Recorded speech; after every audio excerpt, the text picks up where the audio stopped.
নমস্কাৰ বন্ধু বান্ধৱীসকল, মোৰ চেনেললৈ স্বাগতম জনাইছোঁ। আজি আমি অসম তথা সমগ্ৰ দেশৰে এক অতি স্পৰ্শকাতৰ আৰু গুৰুত্বপূৰ্ণ বিষয়লৈ আলোচনা কৰিবলৈ ওলাইছোঁ। বিষয়টো হৈছে আমাৰ স্বাস্থ্য খণ্ডৰ মেৰুদণ্ডস্বৰূপ আশা কৰ্মীসকল। বিগত দীৰ্ঘদিন ধৰি আশাৰ কৰ্মীসকলে তেওঁলোকৰ চৰকাৰী কৰ্মচাৰীৰ মৰ্যাদা দিয়াৰ দাবী জনাই আহিছে। কিন্তু প্ৰশ্ন হয়, চৰকাৰে এই সন্দৰ্ভত কি সিদ্ধান্ত ল'ব?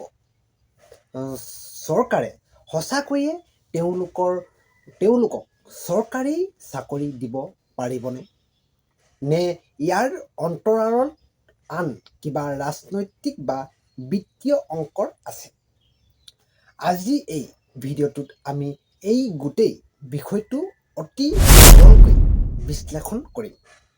ভিডিঅ'টো শেষলৈকে চাব, কাৰণ শেষৰ ফালে মই আপোনালোকক চৰকাৰৰ এক সম্ভাৱ্য ডাঙৰ পদক্ষেপৰ কথা ক'ম।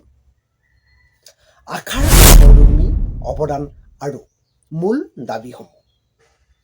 প্ৰথমতে আহোঁ, আশাৰ কৰ্মীসকল কোন আৰু তেওঁলোকৰ দাবী কি? গ্ৰাম্য অঞ্চলৰ প্ৰসূতি মাতৃ যতন লোৱাৰ পৰা আৰম্ভ কৰি শিশুৰ টীকাকৰণ, ক'ভিড মহামাৰীৰ সময়ৰ দুৰ্দান্ত কাম, এই সকলোবোৰতে আশাৰ কৰ্মীসকল সন্মুখৰ শাৰী যোদ্ধাৰো আছিল। কিন্তু দুৰ্ভাগ্যবশতঃ তেওঁলোকক বৰ্তমান স্বেচ্ছাসেৱাৰ হিচাপে গণ্য কৰা হয়। তেওঁলোকে কোনো স্বাস্থ্যৰ দৰমহা নাপায়, কেৱল কিছুমান ইনচেণ্টিভ বা চৰকাৰী ভাত্তাহে লাভ কৰে। তেওঁলোকৰ মূল দাবীসমূহ হৈছে তেওঁলোকক চৰকাৰী চতুৰ্থ শ্ৰেণীৰ কৰ্মচাৰীৰ মৰ্যাদা দিব লাগে। এটা স্থায়ী মাহেকীয়া ন্যূনতম দৰমহা নিৰ্ধাৰণ কৰিব লাগে। অৱসৰকালীন পেঞ্চন আৰু চিকিৎসাৰ বীমাৰ সুবিধা দিব লাগে। এই দাবীসমূহ সম্পূৰ্ণ যুক্তিপূৰ্ণ, কাৰণ তেওঁলোকে 12ৰ পৰা 14 ঘণ্টালৈকে কাম কৰিবলগীয়া হয়। চৰকাৰী প্ৰত্যাহ্বান। চৰকাৰে কিয় পোনপটে সিদ্ধান্ত ল'ব পৰা নাই?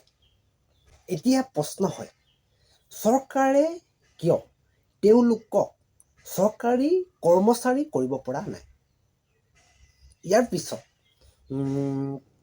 কেইটামান ডাঙৰ কাৰণ আছে। প্ৰথম কাৰণ, বিত্তীয় বোজা।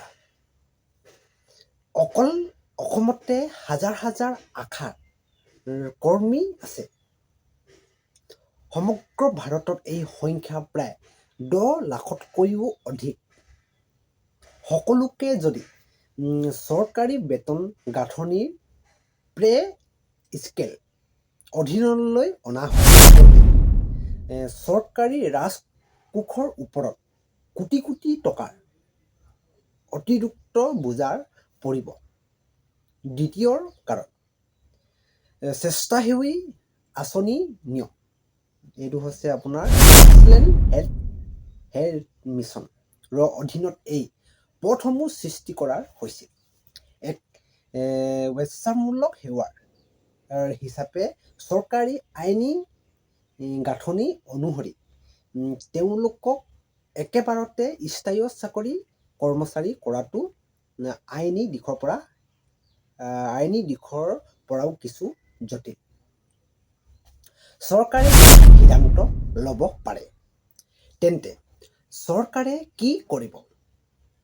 বিশেষজ্ঞসকলৰ মতে আৰু বৰ্তমান চৰকাৰী উচ্চ পিছনিৰ পৰা গম পোৱাৰ মতে, চৰকাৰে একেবাৰতে চৰকাৰী কৰ্মচাৰী নকৰিলেও পদক্ষেপ কেইটা ল'ব পাৰে।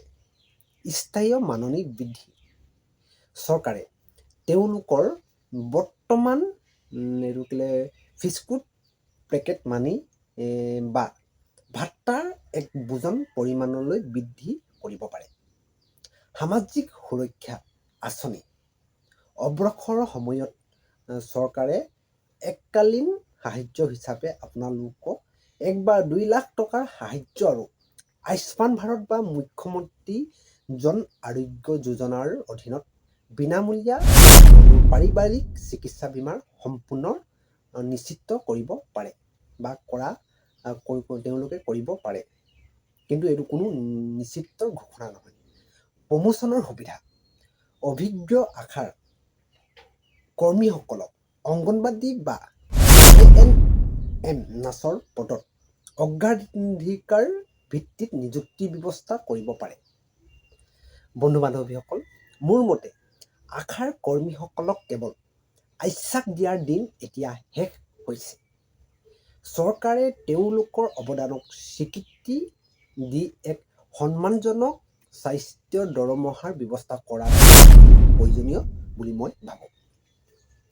আপোনালোকৰ এই বিষয়ে কি মতামত? চৰকাৰে তেওঁলোকক চৰকাৰী কৰ্মচাৰী দিব লাগেনে? তলৰ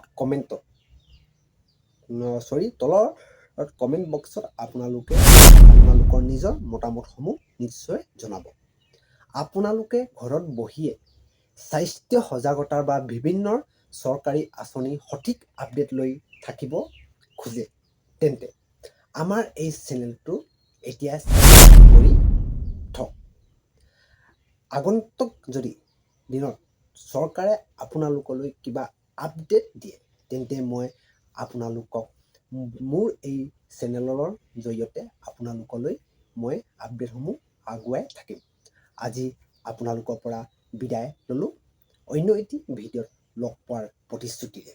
ধন্যবাদ। জয় হিন্দ।